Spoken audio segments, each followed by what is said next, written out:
नरेश अरोड़ा को लाइए स्क्रीन पर। नरेश कैसे हैं, क्या कर रहे थे इन दिनों, पहले तो ये बताइए। बिल्कुल अच्छा हूँ मानक जी, आपका बुलावा आया तो मैं चला आया और कुछ खास काम नहीं कर रहे इस टाइम पे। कांग्रेस पार्टी के लिए आपके दर्शकों को मैं बताता चलूँ कि इस चुनाव में मैं कोई काम नहीं कर रहा हूँ, so that there should be a disclaimer to whatever I say. तो कांग्रेस की तरफ से कुछ काम किया इस बार आपने?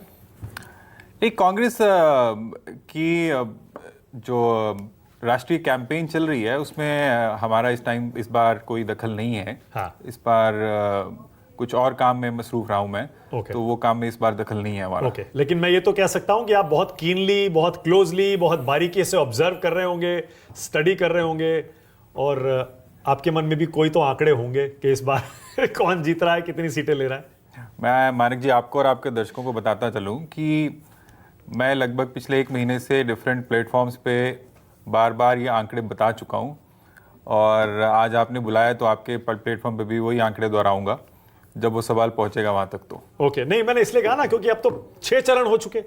अब से पहले जो आप भविष्यवाणी कर रहे थे, असेसमेंट दे रहे थे, वो शायद चुनाव से पहले के हालातों पर होगी।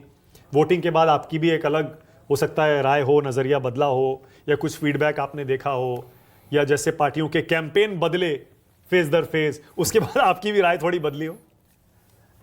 मानिक जी कैंपेन तो दरअसल बीजेपी के ज़्यादा बदले हैं, क्योंकि अगर आप देखें तो बीजेपी ने काफ़ी बार नैरेटिव चेंज करने की कोशिश की है। उसमें चाहे प्रधानमंत्री का नैरेटिव हो, चाहे पार्टी का नैरेटिव हो। कांग्रेस पार्टी मेरे को लगता है कि एक नैरेटिव पे चलने की कोशिश कर रही है, वो अपने आप में एक सराहनीय कदम है।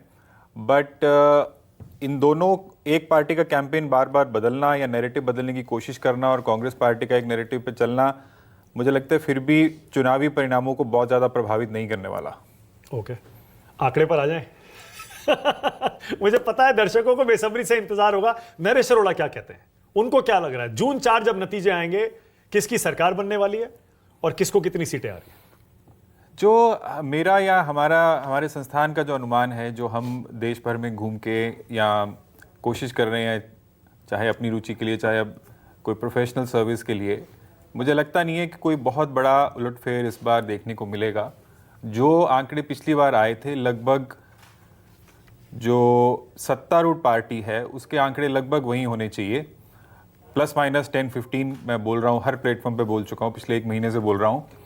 और जहाँ तक कांग्रेस पार्टी की बात है, वहाँ तक मुझे लगता है कि अपर लिमिट 65 की होनी चाहिए। इसके अलावा मुझे कुछ ज़्यादा चेंज दिखता नहीं है। लगभग वही स्टेटस को ही माना जाएगा। अगर 52 वाले 65 हो रहे हैं तो स्टेटस को के अलावा तो कोई नहीं है। सरकार भारतीय जनता पार्टी की पिछली बार भी बहुमत से बनी थी, इस बार भी बनती हुई दिख रही है। ओके, अब अगर आप स्टेटस को कहते हैं, बीजेपी लगभग 300 के आसपास ही आप मान रहे हैं? 303 पिछली बार थी, इस बार भी लगभग उसी के आसपास, उसके आसपास या उससे आगे। उससे आगे भी हो सकती है? हो सकती है, बिल्कुल। कितनी आगे? मान लीजिए अगर बीजेपी का बहुत अच्छा इलेक्शन आता है तो ये आंकड़ा कहां तक जा सकता है? मानिक जी, अपर लिमिट कभी नहीं होती चुनाव की अगर कोई वेव इलेक्शन हो। कोई वेव इलेक्शन तो ये है नहीं, बट जो माइक्रो मैनेजमेंट कई स्टेट्स में, उनको सबको मालूम है, सब बात भी कर रहे हैं, मैं भी बोल चुका हूँ कि कुछ स्टेट्स में उनको कुछ नुकसान होता दिख रहा है, पर कुछ ऐसे राज्य हैं, चाहे वो साउथ के राज्य हैं, चाहे ईस्ट के राज्य हैं, जिसमें उनको बढ़त दिखती मुझे दिख रही है। जैसे एक तेलंगाना राज्य है, आंध्र प्रदेश है, उड़ीसा है, बंगाल है, छत्तीसगढ़ है। इन स्टेट्स में मुझे लगता है, यूपी भी मुझे लगता है कि कुछ आंकड़े बढ़ सकते हैं। ओके। और राजस्थान, कर्नाटका, पंजाब, ऐसे राज्यों में मुझे लगता है कि कुछ नुकसान उनको झेलना पड़ेगा, पर बहुत बड़ा कोई नुकसान नहीं होगा। राजस्थान, पंजाब और कर्नाटका। कितना नुकसान रफली, स्टेट बाय स्टेट कुछ आप इस पोजीशन में हैं कि? आपको और आपके दर्शकों को, चैनल को मालूम है एग्जिट पोल करना अभी अलाउड नहीं है। ये तो नुकसान होता दिख रहा है। नुकसान, ओके। राजस्थान, कर्नाटक, पंजाब में तो है ही उनकी 2-3 सीटें ही हैं ऑलरेडी बीजेपी की। मटेरियल डैमेज नहीं है, जो आजकल एक टर्म यूज हो रही है, तो 2-3 सीटें हैं। 2-3 पंजाब उनके लिए एक इंपॉर्टेंट स्टेट है, चाहे उसमें नंबर कम है, पर क्योंकि जो पंजाब के साथ पिछले 1-2 सालों में भारतीय जनता पार्टी का रिश्ता रहा है, तो वो पंजाब को देखते हैं, बहुत फोकस से, बहुत इंपॉर्टेंस से देखते हैं। और पंजाब एक स्ट्रैटेजिक स्टेट है, जिसमें कोई भी सेंटर की गवर्नमेंट पंजाब के बिना सरकार चलाने में पाकिस्तान के साथ बॉर्डर लगते हुए एक सेंसिटिव स्टेट है, तो इंपॉर्टेंटली देखा जाता है उसको। ओके। और राजस्थान में कितना नुकसान रफली आपके हिसाब से? कोई बहुत बड़ा नुकसान तो नहीं देखते? आपने वहां काम किया है, आप तो बड़े अच्छे से जानते हैं। देखिए पिछली बार और पिछली से पिछली बार, क्योंकि वहां पे 0 सीटें थी ऑपोजिशन की, तो इस बार कोई भी डैमेज होगा तो वो अगर एक होगा तो 100 गुना है, तो वो कहा नहीं जा सकता। बट ऐसा मान के चलिए कि 4 से 6 सीटें ऐसी हैं जो नुकसान हो सकती है। 4 से 6, ओके। और कर्नाटक में जहां आप काम करके आए हैं, राजस्थान के अलावा आपने ग्राउंड पर बहुत काम किया, डीके शिव कुमार के लिए बहुत काम। कर्नाटक में भी मुझे लगता है कि पिछली बार क्योंकि उनके पास 25 सीटें थी, तो उसमें लगभग 7-8 सीटें का कम से कम नुकसान होना चाहिए। ओके, क्योंकि कांग्रेस ने वहां विधानसभा चुनाव में बाजी पलट दी थी। कांग्रेस ने वहां पे काम उसके बाद भी जारी रखा है, क्योंकि वहां पे जो इस टाइम पे लीडरशिप का जो एक फोकस है वो ये है कि हम जो चुनाव जीत के आए हैं उसका मोमेंटम कंटिन्यू करें, क्योंकि वहाँ पे जो नेतृत्व भी है उसका भी ये मानना है कि ये मोमेंटम टूटना नहीं चाहिए। वहाँ की कुछ गारंटीज का भी इम्पैक्ट वहाँ पे हो रहा है, तो मुझे लगता है कि वहाँ पे बीजेपी को नुकसान देखना पड़ेगा। और बीजेपी के अंदर भी वहाँ पे इनफाइटिंग बहुत है, बीजेपी भी जानती है। राइट। और उसके बाद ये प्रज्वल वाला जो एक मुद्दा आया है वो भी एक मुद्दा हो सकता है। इंसिडेंटली प्रज्वल वाला मुद्दा जब आया तब तक उस साइड की पोलिंग हो चुकी थी, तो और वो खुद भी चुनाव लड़ रहे हैं, तो उनकी भी पोलिंग हो चुकी थी। तो अगर वो मुद्दा उस साइड की पोलिंग से पहले आया होता तो हो सकता है इम्पैक्ट ज्यादा पड़ता। ओके।